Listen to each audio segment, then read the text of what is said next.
Assalamualaikum warahmatullahi wabarakatuh. I am Wafa Nuruddin and my topic is all about the Mamun, Al-Mamun. Okay, sino nga ba si Mamun? Mamun was born on a night of Rabi Thani. According to Ibn al-Tiqtaqa, it was a strange night in which one caliph passed away. Okay, so parang strange or parang ang gabing iyon na pagkapanganak kay Mamun ay yun daw yung pinakatatakutan or nakakatakot na gabi dahil namatay si Al-Hadi at pinanganak naman si Al-Mamun. Another ascended the throne and a third was born. Okay, so yun nga, namatay yung isang kalip na sa gabing iyon. Ang kalip na namatay ay si Hadi and sumabay naman yung pagkapanganak kay Mamun. So parang coincidence. Mamun's formal education started when he was 5 years old. So, nagsimulang mag-aral si Mamun noong 5 years old siya. 5 taong gulang pa lang. Under the eldest scholars of the time and in his early youth, the acquired proficiency in scholastic theology. Okay, so sa pinaka-lumang scholars sa mga panahong niyon and siya naman yung pinakabata.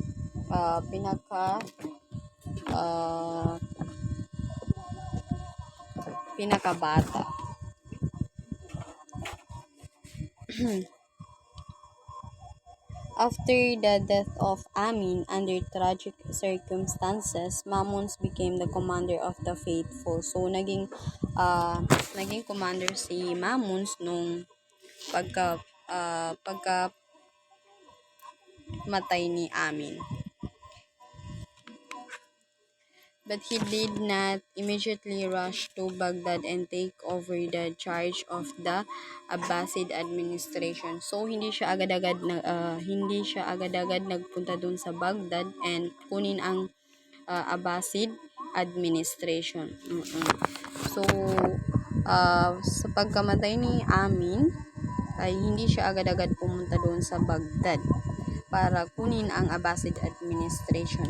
On the contrary, he kept himself involved in the philosophical discussion at Merv and left the entire administrative machinery in the hands of his grand riser Fadl bin Sahal. It was in the interest of Fadl that the caliph should remain at Merv, far away from the capital. No information regarding the real state of affairs in the West was allowed to reach the caliph, and he was thus kept complete ignorance of the events that were taking place in Iraq and Syria. As a result of Mamun's prolonged absence from the capital, there were some political developments which created chaos and disorder in the eastern provinces. So, dahil sa pagkawala ni Mamun ng matagal ay doon sa capital ay merong gumulo or nagkagulo ang eastern provinces doon sa habang siya ay wala sa capital na yun or sa lugar na yun. So, ibig sabihin, habang wala si Mamun ay nagkaroon ng gulo doon sa eastern provinces. Soon, there was an organized revolt in Mesopotamia.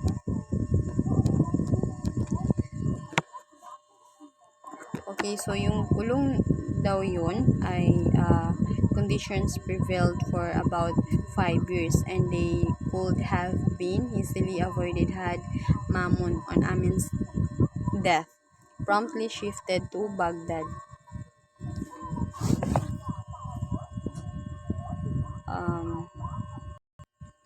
Next, soon there was an organized revolt in Mesopotamia. Nasser bin Shabat, who was a protagonist of Amin, refused to acknowledge the legitimacy of Mamun's rule and rose in a round rebellion against him. With lightning speed, they gathered a substantial force around him and successfully carried on his campaigns against the Abbasid forces. On one occasion, he declared in congregation, I am not against Banu Abbas, but I oppose them because they have given the Persians upper hand over the Arabs. So yun yung sabi ni Nasr bin Shahabat.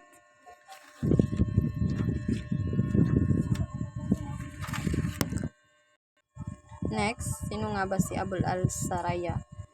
Abu al-Saraya of Banu Shayban created havoc by his raid and looting expeditions in southern Iraq. The Abbasid general Hartama tried to arrive at a compromise with him but in vain. Abu al-Saraya's initial success emboldened him to embark upon bigger and more hazardous campaigns. Hartama meets the challenges. In the beginning, Hartama was reluctant to embark upon the adventure as his relation with Hassan bin Sahal were rather strained, but after a lot of persuasion from the latter, he marched towards Kufa with a large anuf. The homecoming Fadl bin Sahal's treachery was exposed, but Ma'mun could not promptly do away with him because of the latter's enormous powers. Ma'mun's return to the capital put on an end to the anarchy that prevailed everywhere. The vigilance committees were promptly dissolved and peace and order were fully restored. Mamun seriously devoted himself to the enormous task of administrative recognition and economic reconstruction.